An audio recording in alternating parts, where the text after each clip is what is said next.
Hello class 10th, welcome to एडियोफ्लाई with Nancy Gupta. आज के इस लेक्चर में हम पढ़ रहे हैं chapter number 6 of geography, that is manufacturing industries. और इससे पहले मैं हमेशा इंट्रोड्यूस करती हूँ, ये बताने से पहले कि आज क्या पढ़ेंगे, मैं बच्चों को ये बता देती हूँ कि हम इससे पहले क्या क्या डिस्कस कर चुके हैं। प्रीवियस वीडियोस में बच्चों हम डिस्कस कर चुके हैं मैन्युफैक्चरिंग इंडस्ट्रीज की needs, what is the process of manufacturing, साथ में मार्केट में वो अपनी चेन कैसे बनाता है हमने ये पढ़ा, हमने उसका क्लासिफिकेशन देखा, हमने लोकलाइजेशन ऑफ इंडस्ट्रीज देखा। और अब हम आ गए हैं हमारी कुछ बहुत फेमस इंडिया की जीडीपी को काउंट करने वाली, कंट्रीब्यूट करने वाली बहुत इंपॉर्टेंट इंडस्ट्रीज की डिटेल्स की तरफ, and that is one of the industry is cotton textile industry. आज के हमारे दो टॉपिक्स हैं, cotton textile industry and jute industry. ठीक है, next upcoming tomorrow, that is tomorrow video में हम कवर अप करेंगे next two industry, IT industry and iron and steel industry by TISCO. Okay, अपने आप में बड़ी खूबसूरत कहानी है इन इंडस्ट्रीज की। ऐसे ही अचानक से हम इन इंडस्ट्रीज के वेल वर्स्ड कंट्रीब्यूटर नहीं बन गए। ठीक है, इनका एक स्पैन रहा, एक संघर्ष रहा, एक अपने आप में एक बहुत बड़ा टाइम रहा, एक युग रहा। मैं कहूं कि इन्होंने अपने आप को बढ़ाया, बहुत कोशिश की, संघर्ष किया, पूरी इंडिया के लोग जुड़े रहे। देखो, हर एक इंडस्ट्री का अपना एक सफर है। आज की जो इंडस्ट्री है वो हर किसी से जुड़ी है अपने युग में। मतलब जिस वक्त की हम बात कर रहे हैं 1854 से हम पढ़ेंगे और आज तक की डेट तक पढ़ेंगे, तो 1854 से जब आप पढ़ोगे इस इंडस्ट्री को, you will come to know कि उस वक्त तो हर एक फैमिली जुड़ी थी कॉटन टेक्सटाइल से। मतलब छोटा आदमी भी जुड़ा था, बड़ा मर्चेंट भी जुड़ा था, ट्रेडर भी जुड़ा था, इवन कॉलोनाइज्ड जिन्होंने हमें कॉलोनाइज किया था वो लोग भी जुड़े थे। ठीक है, तो इतना बड़ा वास्ट सर्कल और नेटवर्क लेके ये इंडस्ट्री जो उतरी थी भारत में, तो फेल तो होना ही नहीं था। हाँ, हमने बहुत सारे साल देखे जहां पे ये फेल हुई। We will see the reasons also. एक बात और मैं बता दूं बच्चों, ये इंडस्ट्री अपने आप में इतना बड़ा टॉपिक है ना पढ़ने का, cotton, jute, iron, steel, IT, कि आप जितना पढ़ोगे उतना कम है। तो हम बहुत ज्यादा हाथ पैर नहीं फेंकेंगे, हम सिर्फ उतना पढ़ेंगे जितना हमें बोर्ड्स के लिए इंपॉर्टेंट है और हमारे एनसीईआरटी में ऑथेंटिकेट है। ओके, चलो फिलहाल इसके अलावा अगर आपके कोई भी डाउट्स हो, जो बच्चे इंटरेस्टेड रहते हैं हमेशा एक्स्ट्रा नॉलेज गेन करने में, अगर उनको कुछ भी पूछना है वो पूछ सकते हैं। मना ही किसी चीज की नहीं है, लेकिन क्योंकि मुझे सारे बच्चों को लेकर चलना होता है तो मैं एनसीईआरटी का कंटेंट ही लेकर चलती हूँ। ओके, चलिए भाई शुरू करेंगे एक 1 मार्क क्वेश्चन के साथ, बोर्ड एग्जामिनेशन का 1 mark question, very very important question, that is when India has established its first cotton textile industry. So we have done it in Mumbai. Mumbai में हमने पहली कॉटन टेक्सटाइल मिल अपनी establish की थी इन 1854। यहीं से मैं आपसे भी कह रही थी कि हम अपना सफर शुरू करेंगे 1854 से शुरू करेंगे पढ़ना। तो 1854 में पहली इंडस्ट्री मुंबई में हमने स्टैब्लिश की। ठीक है, नेक्स्ट, अब धीरे धीरे इंडस्ट्री मुंबई में ही ज्यादा आई। मतलब एक इंडस्ट्री आई, एक मील आई मैं कहूं, फिर 2 आई, फिर 3 आई, कुल मिला के 85 इंडस्ट्रीज एक के पीछे एक मुंबई में ही लगाई लोगों ने। और उसकी वजह ये थी, एक चैप्टर आपकी हिस्ट्री में था class 10th, Mumbai and London की स्टडी थी, उस पे work life and leisure chapter का नाम है हिस्ट्री में। इस साल वो सिलेबस में नहीं है, पर लास्ट टू लास्ट ईयर था तो वो बच्चों को पढ़ाया है मैंने, और उसमें बड़ी खूबसूरत एक कहानी बयां की गई है। वो कॉटन टेक्सटाइल इंडस्ट्री की है और वो मुंबई में ही है। हुआ क्या था कि मैं आपको थोड़ा सा शेयर करूंगी, बहुत ज्यादा डिटेल नहीं बताऊंगी इसकी भी, ताकि आप टॉपिक से हट ना जाएं।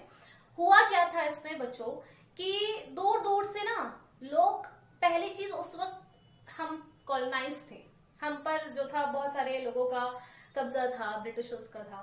तो हम लोग अपने काम को नाम देने के लिए संघर्ष कर रहे थे। कॉटन में भारत हमेशा माहिर रहा है। उसको उगाने की बात हो तो ब्लैक सॉइल पे हम उसको उगाते हैं, हम फाइन प्रोड्यूसर्स हैं उसके। बात हो वीविंग की तो हम जो हाथ से कलाकारी करके दे रहे थे वो शायद कोई नहीं कर पा रहा था उस टक्कर की। बात है अगर आपकी डाइंग की, आपके कढ़ाई की, उसके ऊपर जो आप बनाते हो डिजाइनिंग की, उसको आप पैकिंग करते हो, पैकिंग तो चलो कोई भी कर सकता है खूबसूरत से खूबसूरत, पर हम डिजाइनिंग भी बहुत खूबसूरत कर रहे थे, ठीक है।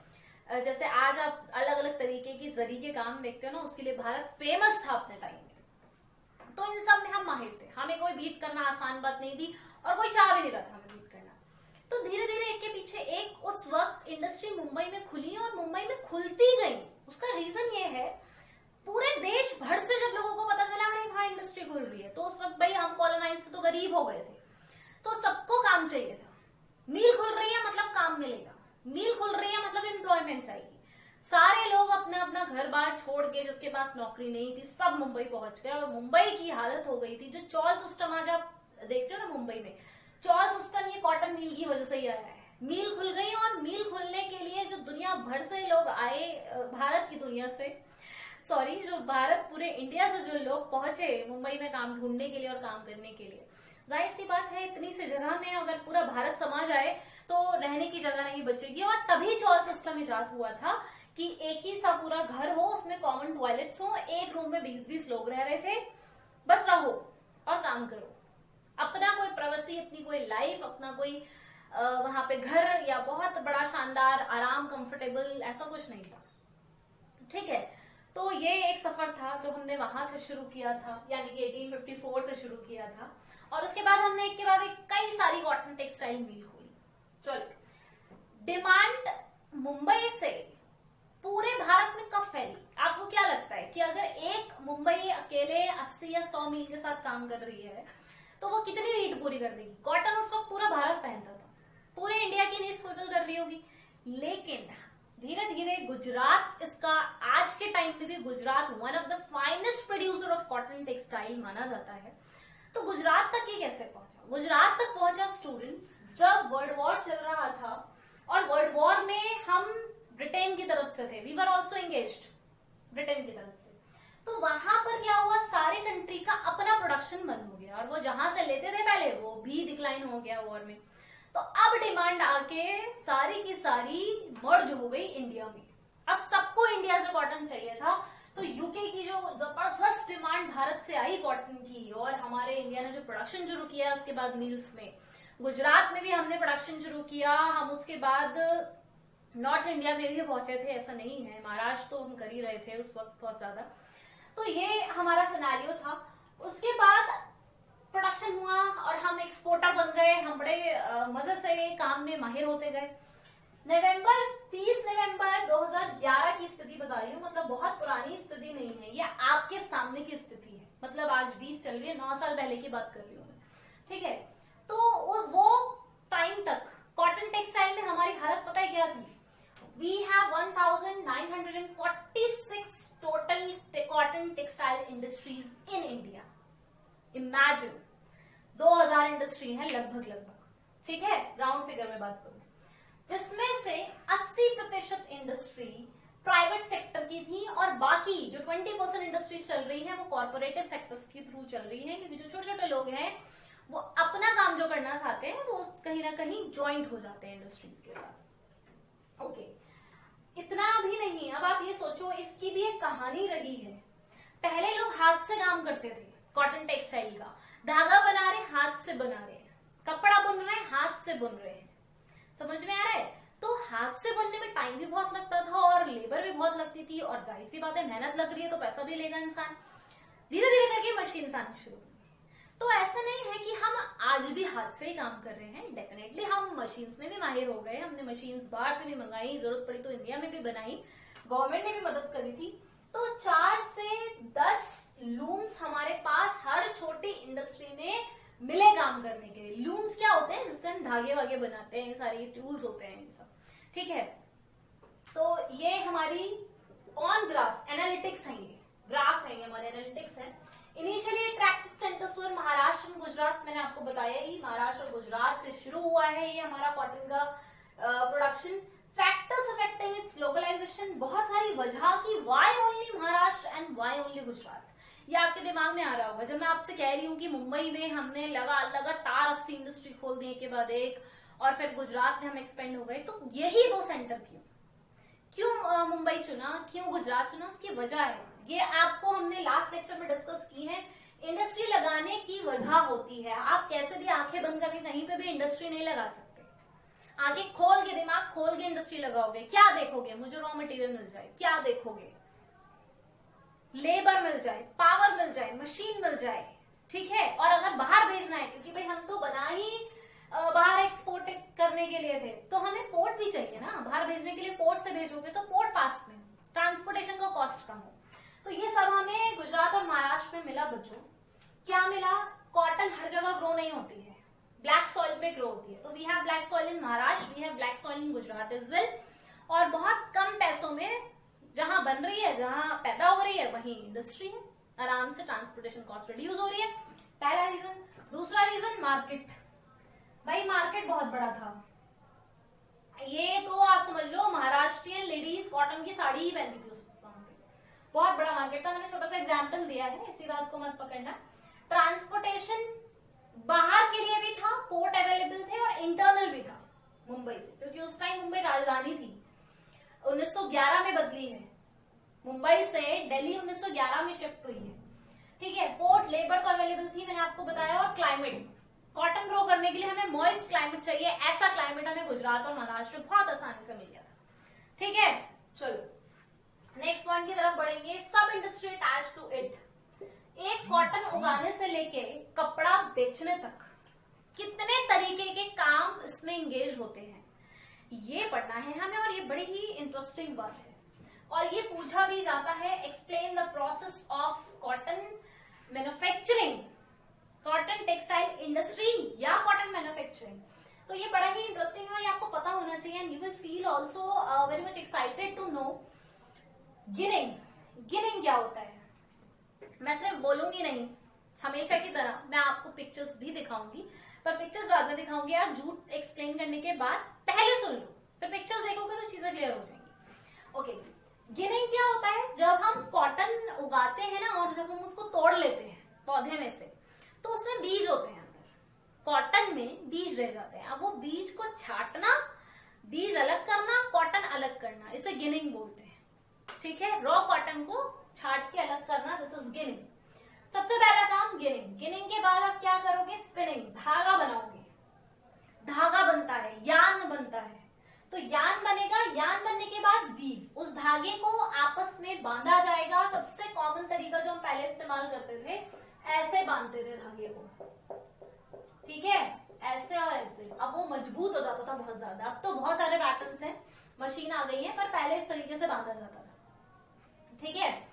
तो नेक्स्ट डाइंग। अब जब कपड़ा बन गया तो उसको कलरफुल कपड़ा भी चाहिए, भाई डाई करोगे कलर से। फिर डिजाइनिंग, मैंने आपको बताया तमिलनाडु जरी पत्ती का काम उस वक्त बहुत ज्यादा अच्छे से कर रही थी। गोटा पत्ती का काम आपका राजस्थान में बहुत ज्यादा होता है, ठीक है।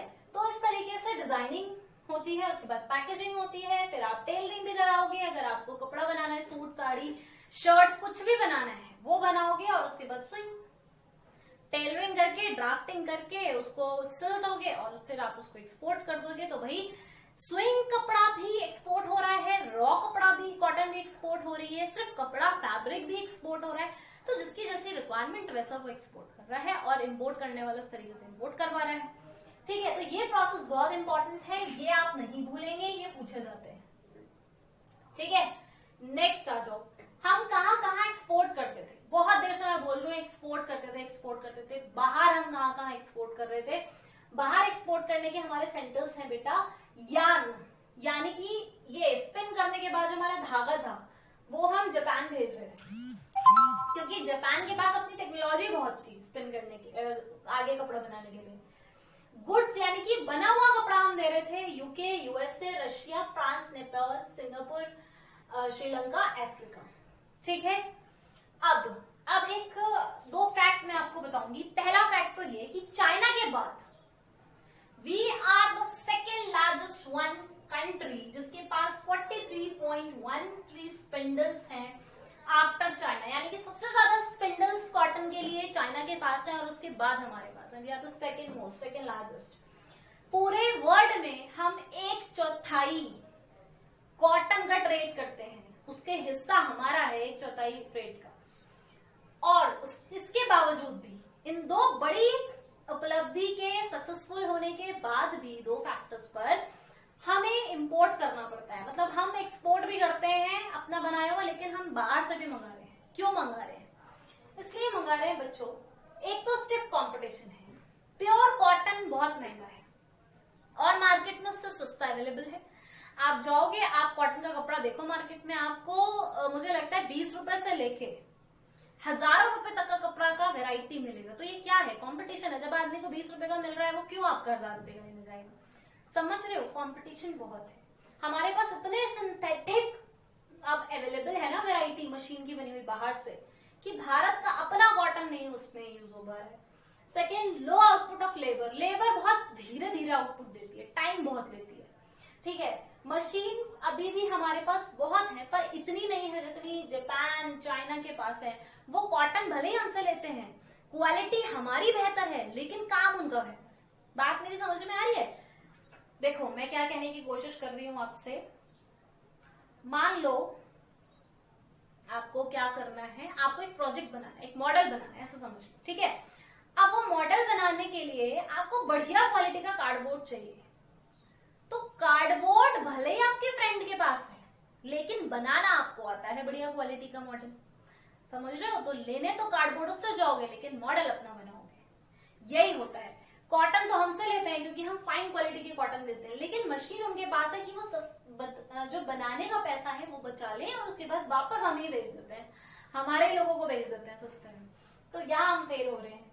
इलेक्ट्रिक पावर सप्लाई, हमारे पास बेटा पावर सप्लाई की अभी कमी है। हमारे पास इतनी बढ़िया पावर सप्लाई नहीं है, अनइंटरप्टेड नहीं है कि मिलती जाए और काम होता जाए, मिलती जाए और काम होता जाए। बीच बीच में हम इंटरप्ट हो जाते हैं।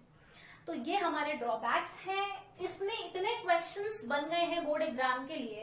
1 मार्क क्वेश्चन, पहली मील कहां सेटअप हुई थी। 1 मार्क क्वेश्चन, कैसे भारत में कॉटन की डिमांड बढ़ी, ये ठीक है। फिर आपसे पूछा जाएगा कि कितनी परसेंट इंडस्ट्री कॉटन इंडस्ट्री में प्राइवेट सेक्टर में है, 80%। 1 mark question. Biggest centres of cotton कहाँ है, गुजरात, महाराष्ट्र। 1 mark question. अब आ जाओ 3 mark question. Why maximum number of industries in cotton textile are located in Maharashtra and Gujarat only because of its localization factors। 3 नंबर में आ गया, आपको समझाना पड़ेगा। ठीक है, next question very important. Explain the other industries that are associated या other process in making the cotton textile to be one of the successful one involved in the industries, मतलब other industries that are involved in this industry। So this is spinning, ginning, process बोल सकते हैं इसको, सब industry बोल सकते हैं इसको, स्किल्स बोल सकते हैं इसको। ठीक है, बहुत इंपॉर्टेंट है, अलग अलग तरीके से क्वेश्चन आता है, ये आपको तैयार करना है। 5 नंबर में आएगा ये क्वेश्चन या 3 नंबर में आएगा। उसके बाद पूछा जाता है कि आप कहाँ कहाँ एक्सपोर्ट करते हैं। 1 मार्क में आता है ये question. Why you still import cotton even when you are the biggest exporter, या even when you are the second largest after China, या you are contributing 1/4 of the trade of the total world trade, फिर भी क्यों import कर रहे हो आप? तो because of these factor। ये 3 नंबर का क्वेश्चन है।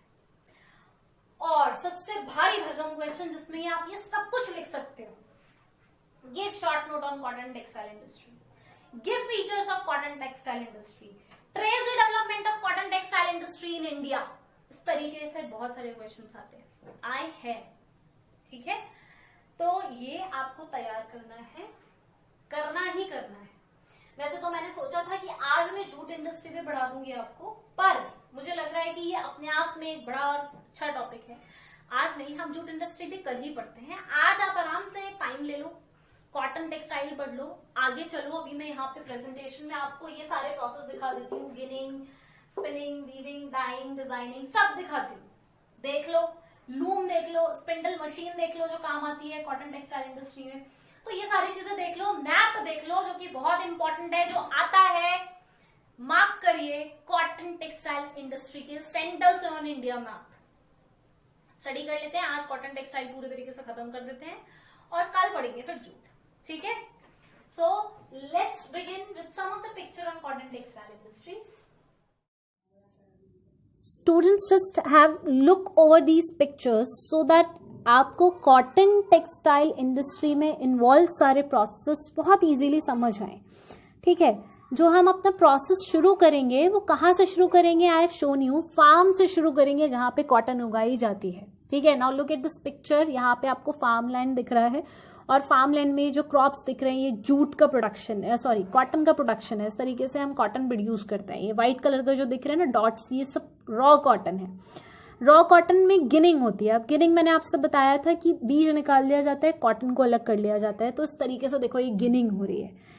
अब गिनिंग यहाँ पे क्या होता है कि बेल्स बना लेते हैं कॉटन के। जिस तरीके से आप मार्केट से कभी मेडिसिनल पर्पसेस के लिए जब कॉटन लेने जाते हो तो वो बेल्स में आती है, उसको हम बेल्स बोलते हैं, ठीक है। तो इस तरीके से तैयार कर लिए जाते हैं।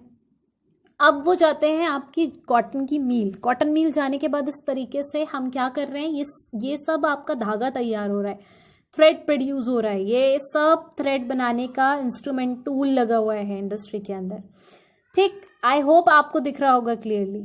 नेक्स्ट पिक्चर देखो, यहाँ पे वीविंग चल रही है। स्पिनिंग के बाद यान तैयार हो गया। यान के बाद अब ये यान धागे सारे एक दूसरे में सिले जाएंगे, इनको बांधा जाएगा ताकि कपड़ा बने। तो ये मशीन है, ये स्पिंडल्स हैं, सब ये क्या कर रही हैं, बेसिक प्रोसेस है ये वीविंग का, ठीक है। इस तरीके से वीविंग होती है। ये पिक्चर्स देखो, थोड़ी ब्लैक आई हैं पिक्चर्स बट समझ में आएगा आपको। ये देखो धागे लगा दिए हैं और ये सब कपड़ा बन रहा है, सब इस तरीके से फैब्रिक बन के तैयार हो जाएगा। तो ये फैब्रिक हालांकि जो बन के तैयार हुआ है ये डाइड भी है और कलर्ड भी है और डिजाइन भी है, पर सिंपल व्हाइट फैब्रिक तैयार होता है। उसके बाद वो डाई किया जाता है डिफरेंट डिफरेंट कलर्स में। तभी भी आप जब कपड़ा लेने जाते हो मार्केट में तो पूछते हो ना ये कलर तो नहीं छोड़ेगा, इसीलिए पूछते हो क्योंकि वो अलग से डाई होता है। कॉटन जो बनता है वो सब व्हाइट कलर का बनता है, ठीक है। ये देखो वीविंग मशीन। तो इतने बड़े बड़े मील्स में ये इंस्ट्रूमेंट्स लगे हुए होते हैं, आप देख रहे हो बहुत तेजी से काम करते हैं। ये पूरा कपड़ा एकदम मजबूती से बना के तैयार करते हैं ताकि ना फटे ना गले, सालों साल कॉटन का कपड़ा चलता है। Now let's have a look over the I should say locations जहाँ पे हमें आज के टाइम में, हमारी प्रेजेंट एरा में हमको कॉटन टेक्सटाइल की इंडस्ट्री देखने को मिलेगी। तो जहाँ पे भी ये मैप देखो, ये आपका एनसीईआरटी का मैप है, जहाँ पे भी आपको ब्लैक कलर का सॉलिड डॉट दिख रहा है वो सब कॉटन टेक्सटाइल के सेंटर है। चलो नॉर्थ से शुरू करते हैं। सबसे पहले मुरादाबाद है, कानपुर है, आगरा है, दिख रही हैं डॉट्स। उसके बाद देखो थोड़ा सा वेस्ट बंगाल की तरफ आओ, आपको यहाँ मिलेगा मुर्शिदाबाद, ठीक है। हुगली पे भी शो कर रहा है, होआरा पे भी शो कर रहा है। फिर इधर आ जाओ तो गुजरात तो है ही भाई, राजकोट हो गया, पोरबंदर हो गया, अहमदाबाद हो गया, वडोदरा हो गया, सूरत, मुंबई, पुणे, जालगांव, औरंगाबाद, वादरा। ये समझ रहे हो कितनी बड़ी बेल्ट बन गई है महाराष्ट्र और गुजरात पे। उज्जैन, देवास, इंदौर, बाप रे, look at the centres. Chennai नीचे देखो, तमिलनाडु मैंने आपको बताया था, कोयम्बटूर, मदुरई, चेन्नई, ठीक है। ये सब सेंटर्स हैं आपके जो कि कॉटन टेक्सटाइल आज की रेट में कर रहे हैं। बट ये जो इनिशियली जो बिगनिंग है ना, ये सब आपके राजकोट, पोरबंदर और ये अहमदाबाद, वडोदरा, सूरत, ये पुरानी जो बेल्ट है हमारी गुजरात और महाराष्ट्र की, वहां से है। ओके, तो मैप साथ में लेके बैठा करो बच्चों। जब भी ज्योग्राफी पढ़ने बैठो, मैं सारी चीज़ों के साथ अगर मैप होता है तो वो कवर अप कराने की कोशिश करती हूँ। देखते रहा करो, देख देख के मार्क करते रहा करो। साइमल्टेनियस प्रैक्टिस होगी आपकी इससे। आपको अलग से एक्स्ट्रा बैठना नहीं पड़ेगा मैप पढ़ने के लिए। हाथों हाथ मैप तैयार हो रहा है, आपको याद भी हो रहा है। बनाओगे तो लोकेशंस भी याद होंगी, ठीक है। एफर्ट कम हो जाएगी और एफर्टलेस स्टडी हो जाएगी। और यही हमारा गोल होना चाहिए, एफर्टलेस स्टडी। थोड़ा पढ़े, एफर्टलेस पढ़े, ठीक है, और एकदम क्वालिटी वाला पढ़े। Okay, so I hope the topic is very much clear to you and this is very important topic for your board examination. Do not miss any of the lectures of the chapters concerned in your syllabus. I hope आपको पसंद आ रहा है पढ़ना, और आ रहा है तो subscribe करिए, शेयर करिए अपने फ्रेंड्स में, लाइक करिए। Stay tuned, stay healthy, God bless you, bye bye.